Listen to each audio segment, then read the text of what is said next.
Hey guys, welcome back to the channel. Today we're talking about the Tyne and Wear Metro. This is a follow-up to the Tyneside Electrics video. This is talking about how the Tyne and Wear Metro system came to be. So the Tyne and Wear Metro is a rapid transit system that serves the city of Newcastle upon Tyne and Sunderland. It also serves the coastal suburbs of Newcastle. The fleet of this opened with 90 Metro cars, all of which still operate to this day. These obviously been refurbished in the meantime, but they're still the original Metro cars running that were originally produced in the 1980s. The original system cost £284 million to construct and runs on 1,500 volt DC power supply. This is supplied by overhead power lines. This is different obviously to the Tyneside Electrics, which ran on a third rail system, but under British Rail, as we saw in the previous video, was removed. So the overall history of this system. The origins of the Metro date back to 1971 and a document called the Transport Plan for the 1980s. This aimed to provide a solution of a modern, fast and reliable route into the heart of Newcastle. A solution that would try and beat the congestion around the Tyne bridges. After extensive lobbying, the government agreed to a 75% grant towards the system.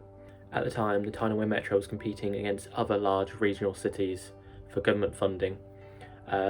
This included Manchester and Leeds.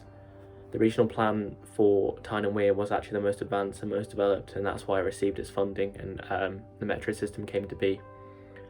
This obviously won out decades before Manchester got its trams, and Leeds doesn't actually have a metro system to this day. What it runs is a metro system based on its existing national rail lines, so it's not a complete metro system. The construction of the system, work started on the metro in 1974. This became Britain's largest urban transportation project of the 20th century. It was built at a time of national financial crisis with high unemployment levels seen across the country, so the fact that it's actually built is quite impressive at the time period. By 1975, two prototype passenger cars were developed and they were put on a purpose-built metro testing centre. This included 2.4 kilometres of track. These two prototype cars are actually still in use to this day, and you can still go on them. For the construction of the Newcastle part of the metro, tunnels were driven under the busy streets of Newcastle, as these ground conditions were actually favourable for tunnelling. These sections were driven mainly through boulder clay, which was able to support a lot of this. However, the Gateshead side, the ground's made of alternative layers of sandstone and coal seams. This had been worked heavily throughout the 14th century, as obviously Newcastle and Gateshead are major coal exporting places in the UK. This therefore needed a different form of tunnel construction in order to produce safe tunnels. During the construction process, there were numerous delays due to difficult tunnelling conditions, as well as a dispute of who should actually own and operate the system. Tyne and Wear Passenger Transport Executive, alongside British Rail and railway unions, all disputed the ownership over the system and who should actually run this. The financial crash of 1976 caused the government to impose a freeze on major capital projects in the public sector. This meant obviously Tyne and Wear Metro would lose funding. But by 1977, these problems had been resolved as the Tyne and Wear County Council that previously existed agreed to commit to the project all of its capital investment for transport. Most of the metro network dates from 175 to 177 years ago, with the Chichester to South Shields dating from 1834. So this shows how they're actually using a lot of the Tyneside Electric system to develop the actual metro lines, and a lot of them follow the same routes and same lines. The metro's got a unique branding to it. This was created by Margaret Calvert, the same artist behind the Men at Work warning sign that's popular on British roads. She also designed the distinctive yellow M, which is seen at all metro stations. Some of the key concepts of the metro was developing an integrated transport system for the whole region. But this was done at a time when a lot of bus services were not privatised. So in the UK, all bus services outside of London and TfL are privatised. They're run by private operators. At this point in time, the buses within Tyne and Wear were run by the Passenger Transport Executive for the region. This meant they were able to timetable the buses to fit in with the trains. So before the Metro, buses were not timetabled to fit in with suburban trains, and passengers could spend actually a third of their journey time actually standing at platforms waiting or bus stops. The Metro pushed the idea of this into one combined network. So key interchanges are built like Regent Centre, Fort Lane Ends and Heworth, and the timetables were weaved together to make this work even better. So this included concepts such as single ticketing for the entire system. This is the first time in Britain where one city had a completely integrated bus, car and train system in one. So this is obviously years before London finally got this. This all shows how far ahead of the time the system was when it came to be. So the opening of the Tyne and Wear Metro. The Tyne and Wear Metro opened in summer 1980. This was Britain's first light rail rapid transit system and the heart of an integrated transport system. The first line to open connected Haymarket in Newcastle city centre to its coastal suburbs of Tynemouth. In 1981, the Queen Elizabeth II bridge opened, which carried metros under central Newcastle and through to Gateshead. However, due to the steep gorge of the Tyne Valley, the metro system would actually come above ground in order to cross the River Tyne before returning underground to be part of an underground network through Gateshead. Hello again. Well, that attempt to mar the royal visit came at the opening of the new Metro bridge over the Tyne. Because of a bomb square, the Queen's opening speech and official naming were cut from her schedule. But she insisted on going ahead with the opening ceremony itself, carrying on a royal tradition involving Tyne bridges. The latest is called the Queen Elizabeth Bridge. From its inception, the Metro was the first railway in the country to be truly wheelchair compatible, with lifts at each of its stations serving both platforms. So compare this to the Tube, where a number of stations still are not wheelchair compatible. This really shows it was really a leap forward for a lot of accessibility in terms of transportation networks. In its first full year of operation, there were more than 60 million passenger journeys, confirming the Metro's potential as the mainstay of a full integrated transport network. In terms of its expansions and its sort of future, a major impact to the Metro was the deregulation of the buses. The deregulation of the buses led to privatised bus services, as mentioned before. These now have run largely separate to the Metros ever since. Nexus, the Tyne and Wear Transport Passenger Executive, was rebranded to be called Nexus. Nexus only operates around 10% of the buses in Tyne and Wear. This has only had one impact, and that is on to the passengers, who have now issues with requiring multiple tickets and longer waiting times at stations, and there is no longer an integrated timetable. As the buses are now run by the private operators, they're in direct competition with the Metro for serving passengers, as they receive more fares for actually delivering the passenger into the city centre rather than trying to feed them into metro stations. So obviously this is again a detriment to the passenger, because more buses are now trying to go into the city centre rather than simply feeding into the interchanges. The interchanges as they stand do still operate, and you can get connecting services from this, but obviously it's not timetabled together and it requires several tickets, so passengers may not be encouraged to do this. In 1991, the Metro was extended to the Newcastle airport.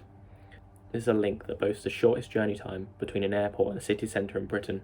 So a line to Sunderland opened as well in 2002. So in April 2002, the Metro was extended to Sunderland at a cost of 100 million. So the track for this was shared between Peelaw and Sunderland stations with network rail operators, and a new line was built along the historic route from Sunderland to South Hilton, which now the Metro now terminates at. Sunderland's Metro station is actually on the same track as their main railway station, with platforms serving mainline services and metros. The 18.5-kilometre line will run from Peelaw along existing rail track lines to Sunderland. From there, a new line will continue to South Hilton. It's the first light transport system to share a track with heavy freight. The line will be protected by the new train protection warning system. Railtrack proposed this for the nation in January last year. It was endorsed by the government in autumn last year, and of course the recent safety report says that that is the right thing to do. And we're delighted to have that confirmation behind us now. This is one of the first lines in the country that will have it. So there was also actually a privatised operator before Nexus. In 2008, Nexus invited potential bidders to declare an interest in operating the operation side of the metro. On Nexus's behalf, a successful bidder was able to obtain a 7-year contract on April 1st, 2010. In 2009, DB Regio was named as a preferred bidder, with a handover taking place in April 2010.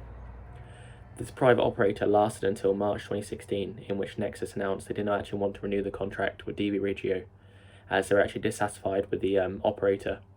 This was due to missing performance targets. After this, Nexus took over direct operation of their system for 2 years, with the intention of finding another bidder for the system.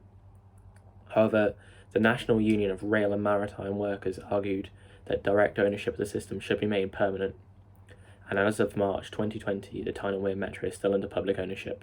Recently announced also as new trains for the system, so Nexus announced a preferred bidder for a £362 million contract to build new trains to the Metro.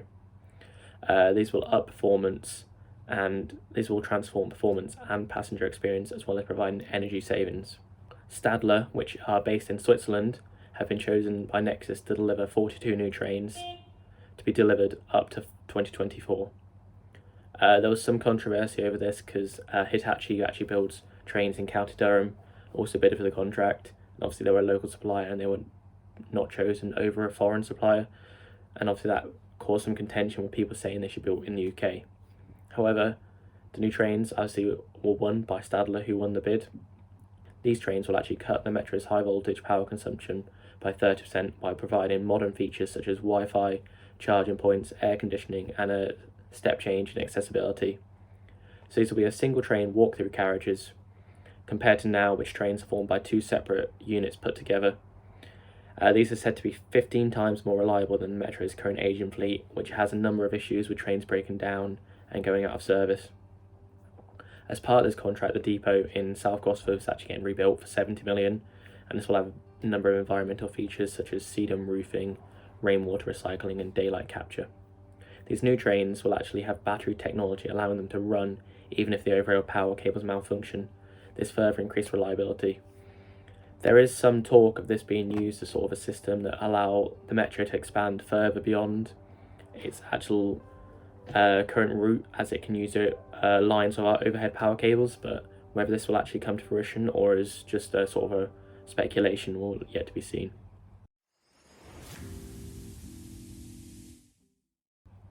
So in order to conclude this whole metro system and its uses, I think I should say a few words just summarising. So obviously the metro network forms a key part of transportation through Tyne and Wear. However, it's clear that in order to be an effective transportation system, privatisation of the buses will actually need to be reverted in order to return the feeder systems back as they were. As I said, at the system's inauguration, the system ran a lot better than it does now, and it does need refurbishment of these trains in order to provide reliable service again. Further expansion of the system is also needed to serve the western suburbs of Newcastle, in which large amounts of residential development is taking place.